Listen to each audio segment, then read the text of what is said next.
Hello and welcome everybody to ICMDA webinars. I'm Dr. Peter Saunders, the Chief Executive of the International Christian Medical and Dental Association, which brings together about 60,000 Christian doctors and dentists from 107 affiliated national movements worldwide. And today on ICMDA webinars, our 245th, we have Tim Dieppe speaking to us on the subject of the challenge of Islam in Britain. So it's my pleasure to introduce Tim Dieppe. And the influence of Islam in the UK is growing rapidly, and it can be seen in politics and finance, in fashion and food, and restrictions upon freedom of expression, and in many other areas as well. Islam is bold and assertive and openly pushing for greater influence across the nation. That may surprise you if you're outside the UK. There can be no doubt that this poses a challenge to Christians in the UK. How are we going to respond? And in this talk, Tim will provide an overview of Islam's influence on British culture and how the church can respond. Tim Dieppe is Head of Public Policy at Christian Concern with a specialist interest in Islam. He regularly writes and comments in the media on Islamic affairs, and he's passionate about encouraging Christians to respond with confidence to the growing influence of Islam in the UK. Tim holds an undergraduate degree from Oxford University and an MA in theology from Westminster Theological Centre. He's also the author of The Challenge of Islam, Understanding and Responding to Islam's Increasing Influence in the UK, which came out earlier this year from Wilberforce Publications. So, Tim, it's a great pleasure to have you here. We really look forward to hearing what you have to say and to interacting with you in the Q&A. Over to you. Thank you. Thank you, Peter. That's very kind of you. Thank you for that introduction. Thank you for the invitation to join you on this webinar. Looking forward to getting into it. Looking forward to the questions from everyone afterwards as well. It's a subject which I'm passionate about, the challenge of Islam in Britain, and interested to hear perspectives from around the world on what's happening here as well. So let's get into it. I wrote this book, as Peter sort of described, and published it earlier this year. I think there are three kinds of challenges that Islam poses to us as Christians in Britain and around the world. Firstly, the apologetic challenge. How do we respond to Islam's claims, Islam's truth claims about Muhammad and the Quran, and also its claims about the Bible and about Christian teaching? Secondly, the theological challenge, where people say it's the same God. Muslims very often will say we worship the same God. We also respect and reverence Jesus as well. And there's a theological challenge to demarcate the differences between us there. And thirdly, the cultural challenge, which is really what I focus on today, how Islam has impacted, influenced British culture over the last few decades. This chap, Sir Trevor Phillips, was the former head of the Equalities and Human Rights Commission here in Britain. And he said in an article nearly 9 years ago now, the integration of Muslims will probably be the hardest task we have ever faced as a nation. That's a very significant claim for him to make, not least because he claimed to have introduced the term Islamophobia into British vocabulary at an earlier stage in his career. The hardest task we've ever faced as a nation. Muslims have gone on record on video. This was last year. A British Islamic scholar said, when you look outside in London, you would think you're in a second Afghanistan, but you're in Londonistan. We are not a subjugated minority. You, Muslims, are the leaders of humanity. So there you go. Muslims think that they are and have kind of taken over the culture to some extent here in London.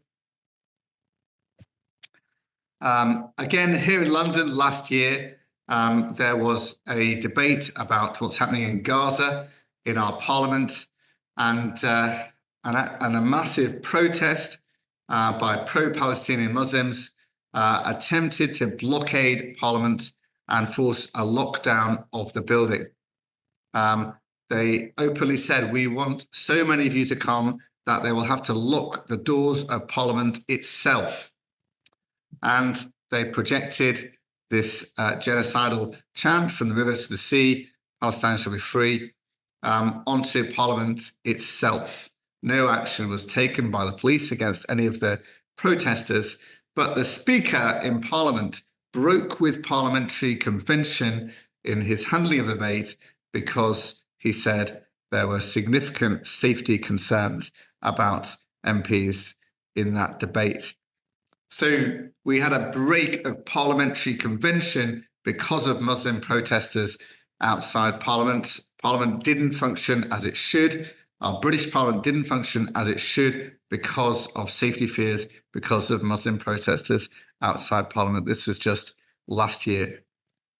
In response to that, former Home Secretary Suella Braverman wrote this, Islamists are bullying Britain into submission. She said, the truth is that the Islamists, the extremists, and the anti-Semites are in charge now. They have bullied the Labour Party, they have bullied our institutions, and now they've bullied our country into submission. This is a crisis, and the fight back must start now with urgency if we are to preserve the liberties and the privileges this country affords us all. If to have any chance of saving our country from the mob. That's an extraordinarily powerful thing for a former Home Secretary to say. Islamists are in charge now, she says. Is she right? Well, let's look and see. Taking a step back and looking at the demographics, according to the last government census here in Britain in 2021, there were 3.9 million Muslims in the population, or 6.5% of the population, and it's increasing every year. Just 50 years ago, 60 years ago, in 1960, it was 105,000 Muslims in the population. Pew Research said that this will get to 17% by 2050 on a medium migration scenario. Currently, already 10% of all higher education students are Muslims, and disproportionately, 18% of the prison population is Muslim. 6.5% might not sound like very much, but when you think about what's been achieved by the whole LGBT lobby, which is only about 2% of the population, you can see how much of a difference 6.5% could make. Furthermore, if you break it down, the Islamic population is actually very concentrated in certain areas of the country. Here are some boroughs, again from the census in 2021. You can see that it's over 30% of the population in certain regions: Tower Hamlets, Blackburn, Darwen, Newham, Luton, Redbridge, Bradford, and the whole of Birmingham. Most interesting as well, the most popular boy's name in Britain today is Mohammed. In fact, if you allow for spelling variations, there are about at least 5 or 6 different ways of spelling Mohammed. Mohammed has been the top boy's name in the country every year since 2011 in Britain as now. So that is, what is that, 15 years or so. The average age of the population, again from the census, is 40 years old. Average age of Christians, those self-identifying as Christian in the country, is 51. Average age of those identifying as Muslim is 27. That poses a challenge right there. The Muslims are younger, more energetic, and outgrowing Christians by producing more children and through immigration as well across the country. Back in 2021, Ed Hussein, who is a moderate Muslim, wrote a book called Among the Mosques. What he did is he went and travelled up and down the country to all of the biggest mosques in Britain, from London to Glasgow, Manchester, Bradford, Birmingham, wherever. He said from his own experience of doing this, and he was accepted as a Muslim to walk into the mosques and so on, that in certain areas there are no-go areas for non-Muslims. Everyone knows you don't go in that area if you're not a Muslim. Major retailers have deserted certain Islamic areas because the culture has changed. There are areas where all the women are segregated and veiled. Fundamentalist literature of the kind banned in Saudi Arabia is on sale in virtually every Islamic British bookshop here in Britain. The kind of stuff Saudi Arabia bans is freely available here in Britain in very nearly every Islamic bookshop. That's an extraordinary thing for us to have. We had a general election here in Britain last July, and there was a new campaign that was set up called the Muslim Vote. It wasn't a political party. What it did do was it sponsored and backed independent candidates in multiple constituencies. They made a list of all the constituencies with over 10% Muslim vote. I've concluded in this slide all the constituencies with over 30% Muslim vote according to their statistics. In fact, Muslims were over 50% of the population in 4 constituencies at the last election. In 2011, Muslims were more than 25% of the population in 21 constituencies. Today, it's 30 constituencies. In 2011, Muslims were over 10% of the population in 82 constituencies. Now that's 120 constituencies. When you realize that the difference between winning and losing in most constituencies in general elections is normally less than 10% of the vote, that means Muslims can swing the vote in over 100 constituencies here in Britain. Some independent candidates backed by a Muslim vote were elected. 5 of them were elected as MPs and now stand in Parliament in London. One of them is a chap called Shaukat Adam, who is now MP for Leicester South. He had election leaflets like this one displayed on the screen, which seem to break election rules because they don't state who produced them. Adam's brother has clearly expressed support for Hamas and praised a Palestinian gunman who was shot dead after murdering a Jewish tour guide in Jerusalem and called him a martyr.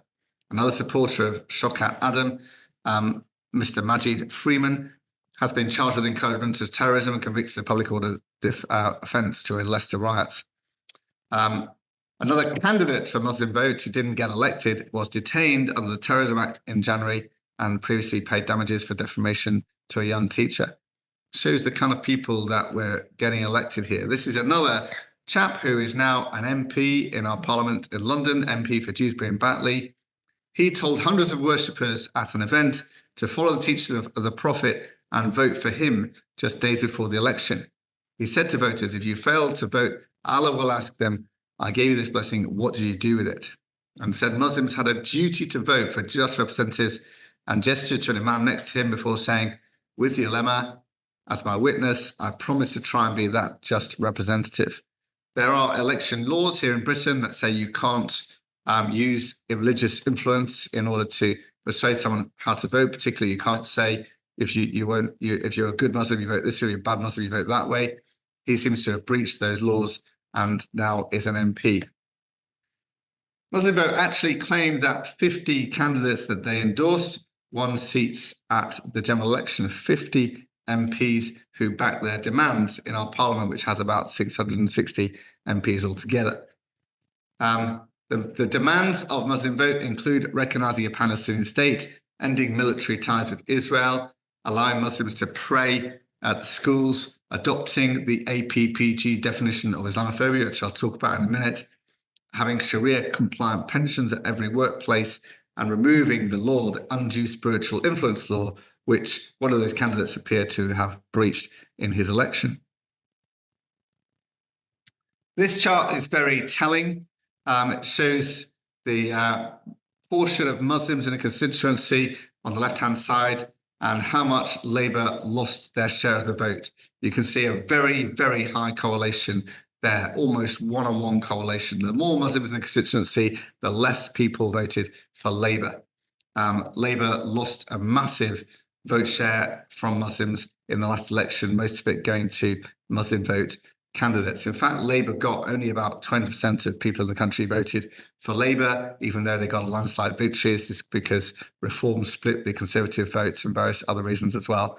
But Labour are very, very aware that many of the majorities of MPs today were slashed and some of them lost their seats because of the Muslim vote. And they're very keen to try and appease Muslims and regain that Muslim vote, which they've been able to rely upon for many years in this country.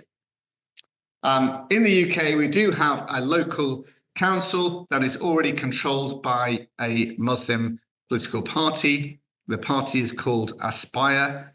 The Aspire councillors are exclusively British, Bangladeshi Muslim men. The party has no website, no press inquiries, and no publicly available constitution.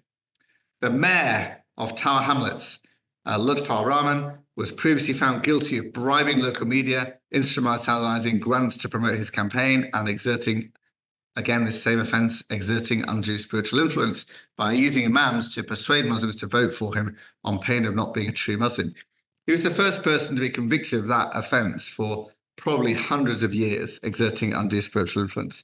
He was convicted, he was banned from holding electoral office for 5 years, and then he came back again, and now he is the mayor of Tower Hamlets Council. I expect by the next election we will have a national Muslim political party in Britain, and that's the way things are going directionally in this country now on that whole thing. Polling of Muslims last year found that just 1 in 4 Muslims believe Hamas committed murder and rape in Israel on October the 7th in 2023. 29% have a positive view of Hamas, 21% support legalizing polygamy, 32% support implementing Sharia law in the UK, and 57% support compulsory halal food in all schools and hospitals, which is often the case already. 52% think it should be illegal to show an image of Muhammad.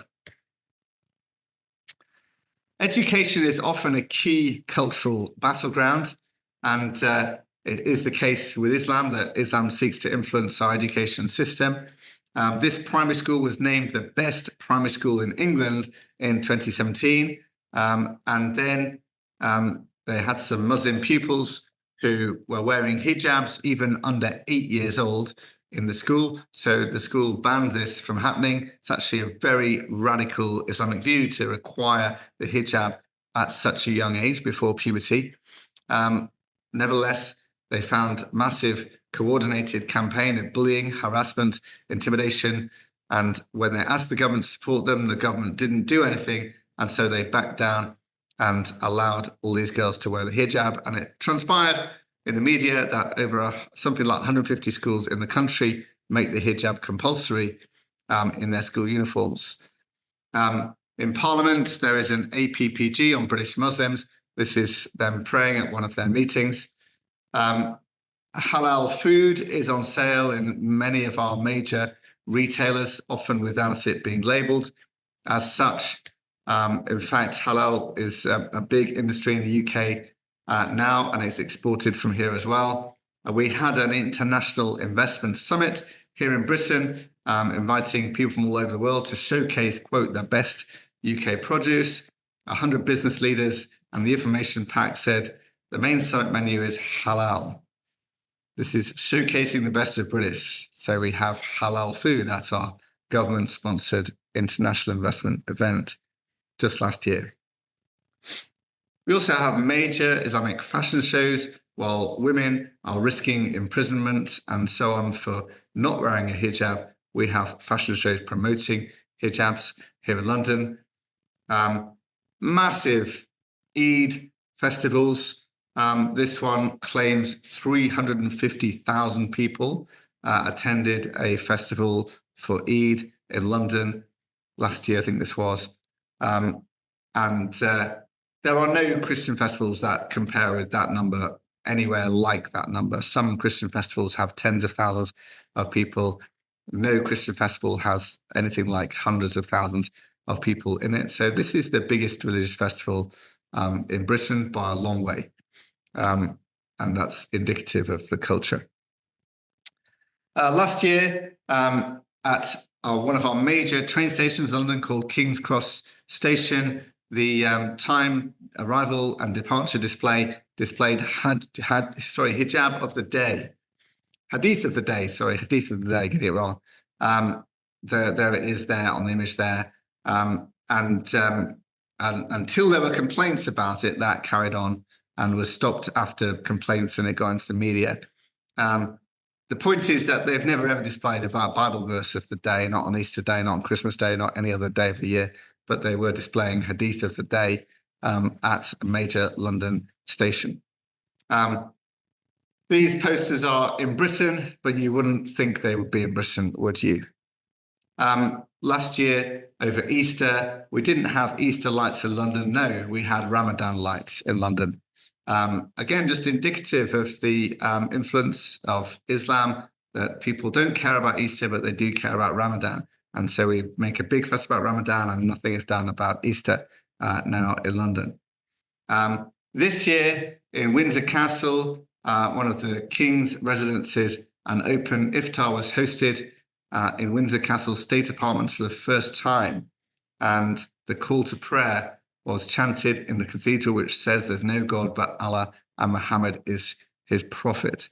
That's a major cultural win for Islam in terms of royalty, and it's sort of showcasing the religion in the country. We also have across the country through Ramadan all these zakat adverts. Trust in Allah, give zakat. You would have thought you'd be in a Muslim country. We see all these posters all over the place. In certain places, you can't miss them. And that's just another indication of the cultural influence of Islam here in Britain. It's estimated that there are some 85 Sharia councils operating in Britain. Undercover journalists have found evidence of systematic discrimination against women, and a government independent inquiry has confirmed that discrimination is happening in these councils. It's basically a parallel legal system. People resolve their disputes going to Sharia council rather than going to British law. And it's a serious problem in the country, creating not one law for all, but different laws for different people. In 2021, we had an MP assassinated, stabbed to death. The killer was unashamed of his Islamic motives. The killer said he was struck by a verse in the Quran which states, strike them wherever you find them. He told the court, if you encourage someone to an act of jihad, it's a good thing. And he said, I killed him in the cause of Muslims and for the sake of Allah. David Amos was not the first MP to be attacked by Muslims. Back in 2010, Stephen Timms was stabbed by a Muslim woman with Islamic motives, and he fortunately did survive the attack. All the MPs in the country know that this MP was targeted and killed by a Muslim for his views, and so that will influence how they speak and what they say and what views they express in Parliament.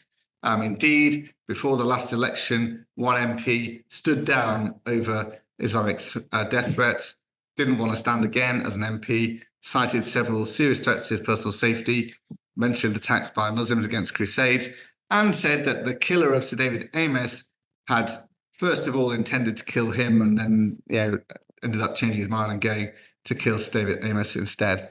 Police advised him to wear a stab vest in his constituency. You can imagine how MPs feel with these kind of threats.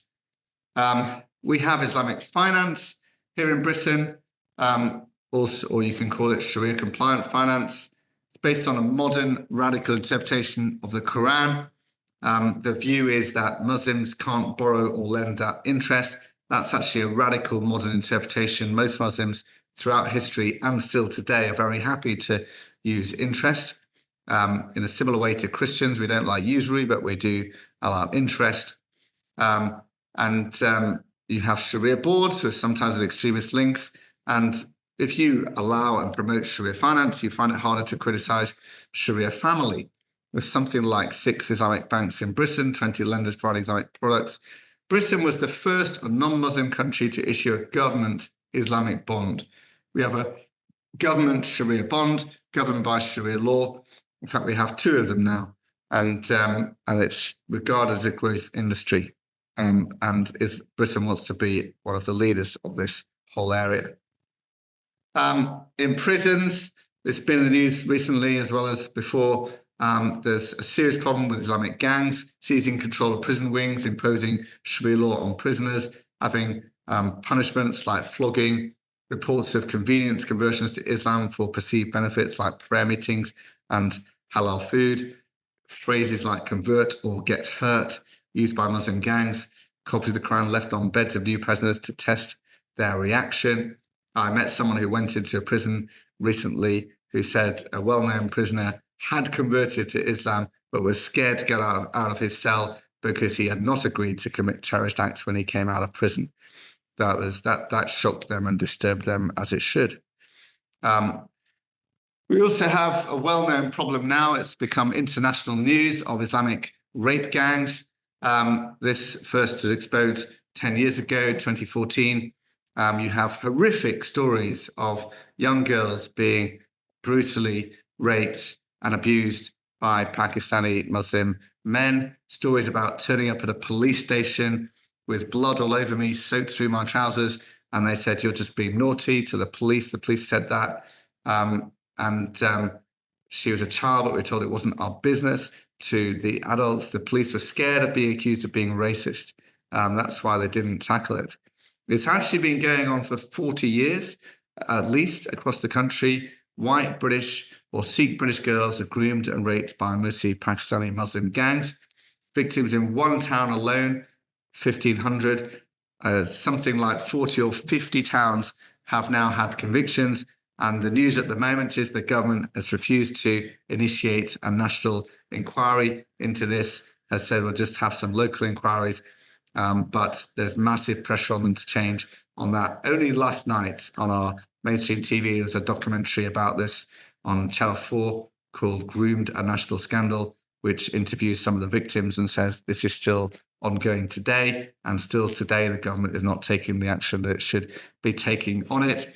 And the reason is they're afraid of being called Islamophobic or racist. And also they're afraid of the Muslim vote. They don't want to offend the Muslims and lose votes through engaging with it and so on. This is one story of one victim. There are quite a few books published like this now. This is Sally Woodhouse, as one of the original whistleblowers. She became pregnant, groomed from the age of 14. Police didn't take any action, even though it is illegal to have sex with anyone under 16.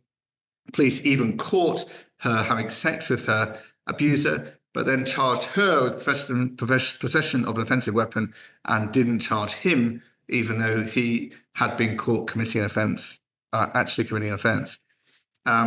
Police were colluding with and warning her perpetrators, and his perpetrator groomed her son into Islam, just showing the Islamic connections there. Eventually, she was one of the people who whistleblew, and it went into the Times, which broke the story originally back in 2014.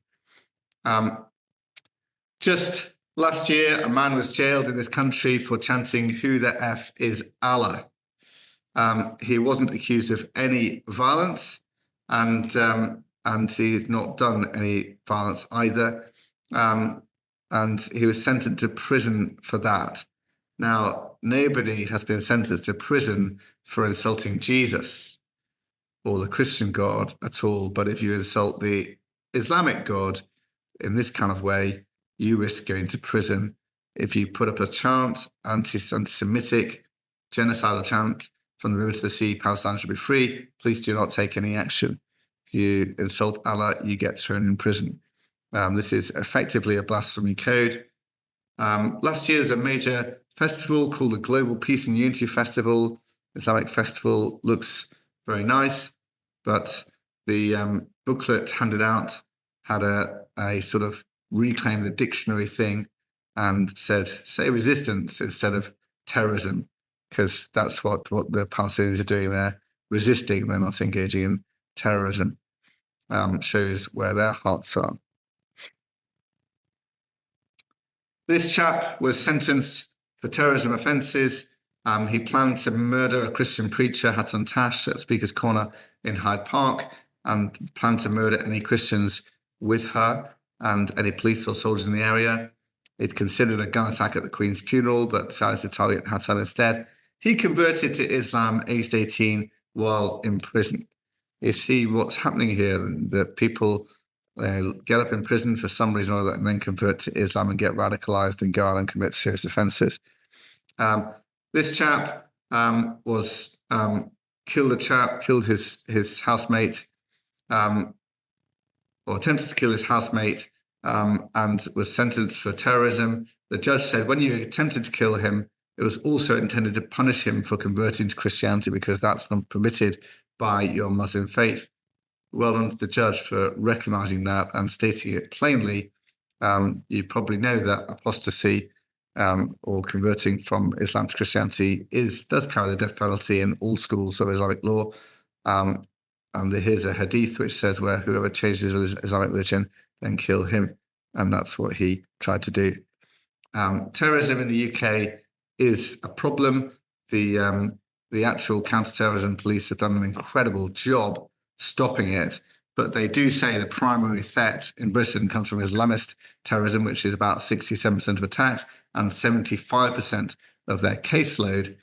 And since 2018, there have been 9 terrorist attacks and 43 late-stage attacks disrupted, averaging about 8 attacks per year. It's an incredible success rate that they've disrupted 43 late-stage attacks. You can imagine what the country would be like if they had been successful. Some of you might remember Salman Rushdie and his book, The Satanic Verses, which came out in 1988, I think it was. It's kind of like the first time when we realized that Islam was a problem. Salman Rushdie had to go into hiding, supported by police for 10 years for writing this work of fiction. And at the time, the Archbishop of Canterbury said blasphemy laws ought to be extended to Islam as well. Here we are 30 years later. I've got a copy of this book at home, a very short introduction to Islam, published by Oxford University Press. There's a blank page in the book, and in the space in the blank page, it says, in the first edition of this book, this space contained an illustration from the famous manuscript of Rashid al-Din's Universal History in Edinburgh University Library. Although the illuminated manuscript from Tabriz is widely regarded as a masterpiece and is often reproduced, a small number of readers found the picture blasphemous. So what did Oxford University Press do? They imposed Sharia law on themselves and refused to print the picture involved. That's the picture which they took out of the book because some people found it blasphemous. So Oxford University Press is basically applying Islamic blasphemy laws on itself.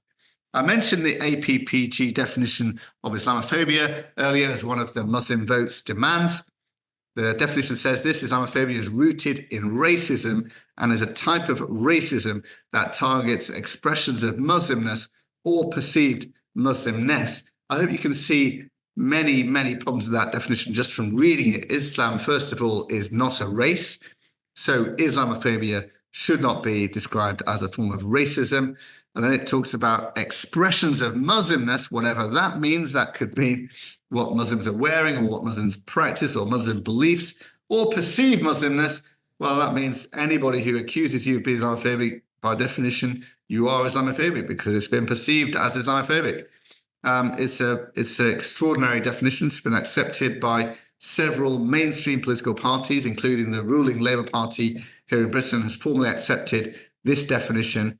In fact, most MPs in Parliament today are under a political party which has adopted this definition, and therefore they abide by, or have to abide by, or should abide by, an Islamic blasphemy code. So most parliamentarians are beholden to Islamic blasphemy code in this country. Currently, the government is working on a new definition. I wrote this briefing for the Free Speech Union here in Britain.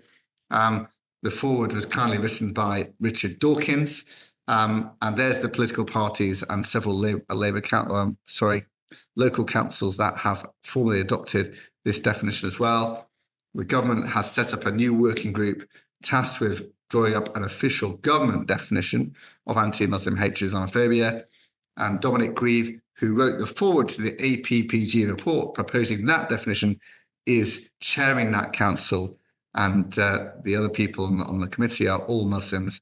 And the definition must even protect non-Muslim victims of Islamophobia if they are, according to their terms of reference. So I'm conscious of time, so I'll skip 1 or 2 slides maybe. In Batley, about 4 years ago, a school teacher decided to teach a lesson about free speech. And in this lesson, he showed a cartoon of Muhammad. Well, that was the most powerful lesson he ever taught, because he then found he had to go into hiding, and he remains in hiding to this day. And there was a massive protest, and everyone learned that you do not have free speech when it comes to Islam in this country. A recent by-election, no major candidate spoke in favour of free speech. And of course, in France, a school teacher was beheaded for showing similar cartoons. Nobody's going to talk about free speech in relation to Islam in the school now, particularly with another incident that happened a couple of years ago where 4 boys were suspended from a school after a copy of the Quran was dropped on the floor. There's the copy of the Quran and the image there. It was owned by one of the boys. He dropped it or got knocked out of his hand. And the police got involved and spoke to the child and recorded it as a non-crime hate incident. And there were multiple death threats and threats of violence against the boy and his family. This is a book that the boy owned. How many times in schools do books get knocked onto the floor? But only if it's the Quran do the police get involved, and it causes a big fuss and death threats and so on. The message is, do not desecrate the Quran in a school context anywhere in the country. A couple of years ago, earlier this year, a man was prosecuted for burning pages of the Quran. It's not an offence to burn a book, but if it's the Quran, you can reckon the police will get involved. Another man that's being prosecuted at the moment for burning a Quran. The charge says that he's charged with intent to cause against the religious institution of Islam, alarm, harassment, or distress. So look at that. The prosecution charge is you've insulted Islam. People are complaining about this, saying that that's not in law. Religious institution of Islam is not a person. I'm being sure you can't bring a charge like that. Nevertheless, that is the charge that's being brought against him, insulting or offending the religion of Islam. It's basically effectively a blasphemy charge against him. Just skip forward for time. This school wanted to ban Muslim prayers in the playground because pupils were being intimidated and pressured to support the prayers, and the school was trying to be religiously neutral. There was a bomb threat. There was a brick thrown through a teacher's window. Staff were described as fearing for their lives, and a legal case was brought against the school for breaching the human rights of the pupils by not allowing these prayers. Fortunately, they won the case, which is a very significant thing. This is the top school in the country on scores for improving grades. It has a fantastic record, and the judge accepted that it wasn't practical for them to facilitate these prayers, and they had a culture which allowed them to not do this. But you see the massive fight the school had to put up in order to actually resist that and the threats to teachers' lives over it. Hatton Tash is a Christian preacher who speaks at Speaker's Corner, a well-known place for free speech here in London. She's been assaulted several times while preaching. She's been knocked to the floor. She's had her glasses thrown to the ground. She's had property stolen from her. And the police have several times wrongfully arrested her, but not arrested people who committed violence and assault against her. In fact, we've obtained her twice from the police £10,000 compensation for wrongful arrest. In 2021, she was stabbed from behind whilst engaging in conversation with a Muslim. Amazingly, she survived, but the attempt was to kill her, aiming at her neck. But she's still alive today and carrying on. She's seen over 1,000 Muslims convert to Christianity, including 120 imams, because she's incredibly brave, incredibly bold, and uses a very provocative style of approach. That's the kind of thing that we need to see more of here in Britain. I conclude with 10 policy recommendations that would make a difference. Things like banning Sharia councils, registering marriages, banning face veils, which has been done by about 16 countries across the world. Tighten marriage visa rules, ensure police enforce the law equally, regardless of culture, religion, ethnicity. Stop promoting Islamic finance. Unashamedly identify the country as a Christian country. Robustly defend free speech, so Islam can be criticised, but prosecute Islamic violence. Ban foreign funding of Islam and cut levels of immigration. I think we need to do all of these things in order to resist what is becoming the gradual Islamization of Britain. And if you want to know more, you can obtain this book, The Challenge of Islam, on Amazon or other places online as well. But I'll stop there. And thank you very much for your attention and for listening. I look forward to your questions. Wow, thanks very much, Tim. And I don't know how much of that was new to you. If you're living in Britain, you may have been aware of a number of those reports already. But if you're living outside, you might be quite surprised to hear the kind of things that are happening in Britain and quite quickly, really, and recently. And we've got a time now for question and answer. Just one comment from my predecessor as CEO of ICMBA, Vinod Shah, who's written in the chat, it's only a minority who are very vocal and criminalized and aggressive. However, the problem is with the majority who are complicit. So being politically correct will not work. Your recommendations may not be accepted as being politically incorrect. However, I agree with your recommendations. So it's more of a comment, Tim, than a question at the moment. Yeah. But I just wanted to come back to you, first of all, on the percentages. You said that there are 6.5% Muslims in Britain now. Yeah. And what's the percentage of Christians, of course, is a lot higher than that officially. But I wanted to ask you, in terms of practicing, believing Muslims and Christians, what would the figures be roughly? I mean, I'm asking you to make an estimate because I'm sure they're not officially available, but are a higher percentage? Yes, I think that. So the other thing that happened at the last census, you know, Peter, is that those self-identifying as Christian fell below 50% of the population for the first time in the census, didn't it? Something like 48 or something like that percent of the population. Right, yeah. But like you say, that's quite right. That's not people who go to church or who actually, you know, practice Christianity necessarily.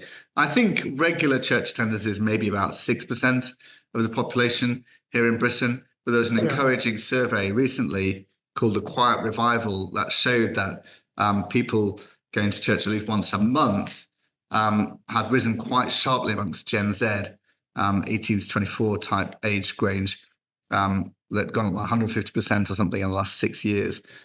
So there's, you know, questions about certainly more interest in religion and spiritual affairs amongst young people. Muslims, self-identifying census 6.5%. You know, a lot of them will be cultural Muslims, like we call cultural Christians, in a way. I imagine something like 3-4% probably go to mosque regularly, something like that. Yeah, and yet, as you said, a very high percentage of Muslims have quite radical views in a way when you ask them, you know, about their. I mean, what was the percentage? 25% believe that there was no rape or murder in Israel, yes, for example. And you wonder, you know, where are they getting those ideas from? Do they listen to different news media, or is it in the mosques? Where's that coming from? I think they do. I think there's I think they're very open to conspiracy theories. I think, like, for example, I remember a survey years ago about the 9/11 attacks, and huge portions of Muslims in this country believe they were carried out by Jews, and certainly not carried out by Muslims, for example. So amongst Islamic culture, there is a kind of subculture that doesn't listen to or watch or digest mainstream news at all, I think.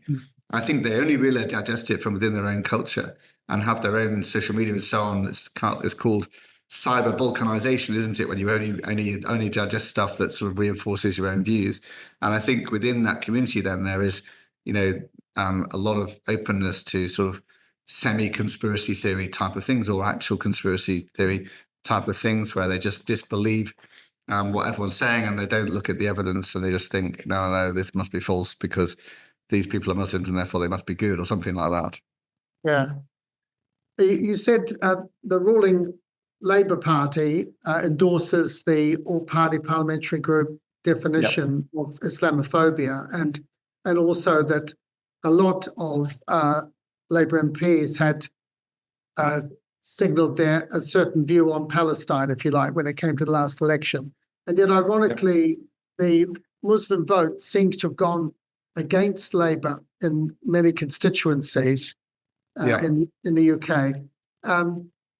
Why is that? I think the same thing happened in the US election where the Democrats lost a lot of votes to Muslim candidates as well. So why are Muslims being opposed to the parties that they might more traditionally support? given that those parties are often more sympathetic to them? I think I think there's a few things going on. I think that Islam has reached critical mass in certain constituencies where they realise that they can just have their own candidates, have their own things. And I think that as Muslims, they want to have Muslims in Parliament who properly represent Muslim views and believe Muslim things. So I think that the critical mass, the sense that these Labour MPs, they've supported Gaza and generally been supportive, but they're not actual Muslims and they don't really believe it and they're not really on our side. And so let's have a proper Muslim in place, kind of thing. And I think that's really what's happened here. And I think they're sort of exerting their power through demographics to influence politics. Now, you said that the Muslim Vote group, Muslim Vote is not a political party, but that you expected a Muslim party would contest the next election in Britain. Yes. What would be, what's leading you to that conclusion? What sort of evidence is there for that? I think that the Muslim Vote was basically a precursor to an Islamic party. So the Muslim Vote was backing independent candidates and wasn't an actual party. I think the Muslims will organise themselves more effectively next time, create a political party, which requires a little bit of there's various admin hurdles to get through, but it can be done. Of course, there is already one in the local council I mentioned, Tower Hamlets, isn't it?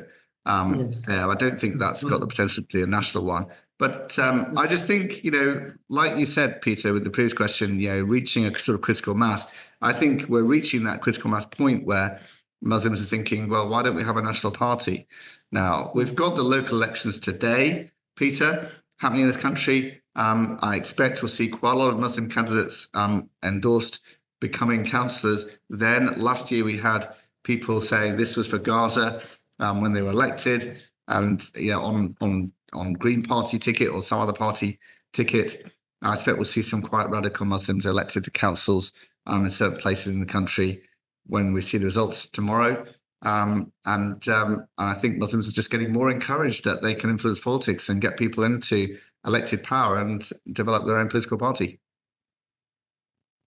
You, I've just been out to vote just wherever that. Yeah. A lot of local elections are taking place around the country at the moment in Britain, so it will be interesting to see that tomorrow. Now, you've hinted at a kind of quasi-blasphemy law where the police seem to be showing a bias towards Muslims. And on occasions, I mean, there's the story of Hatun Tash being arrested several times, but the people who attacked her and even stabbed her, although known, seem to have escaped police attention or action. Why do you think the police are acting in this way? Is it just fear, or what's behind it? Yes, no, I think it's fear largely. In that circumstance, you've got a big crowd of potentially violent people.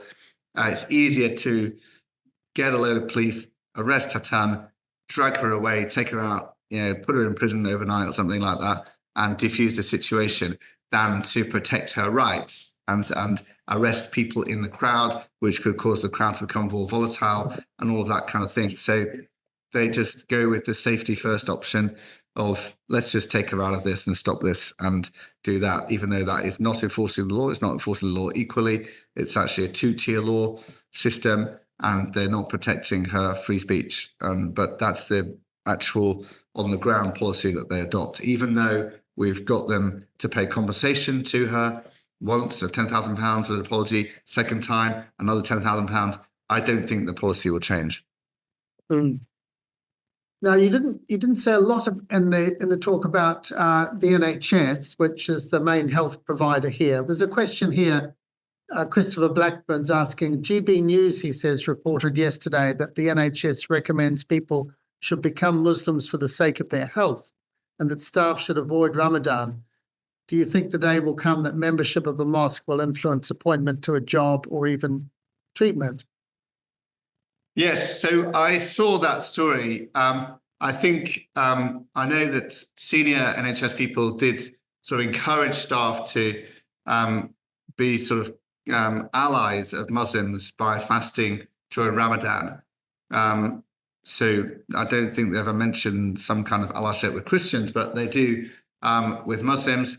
And a lot of government organizations have had emails around saying, please be aware your Muslim, colleagues are fasting and therefore treat them, more gently and all this kind of thing during this period and that kind of thing, and maybe join in. And then also you've had government agencies with ITFARs or other things. Everyone's invited to come along and join in with an ITFAR.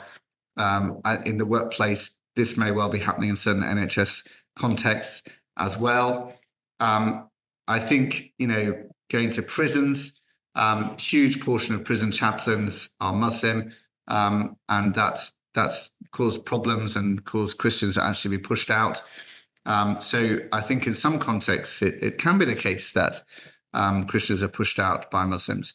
Rare at the moment, but it can be the case in some contexts, I think, in Britain today. In the NHS, I've not heard of that kind of thing exactly happening. I don't think it's the case that hospital chaplains are largely Muslims, because you do have disproportionate Muslims in prisons. So yes, I don't think we've got to that stage yet, Peter, particularly NHS, but I think we could get there in certain places.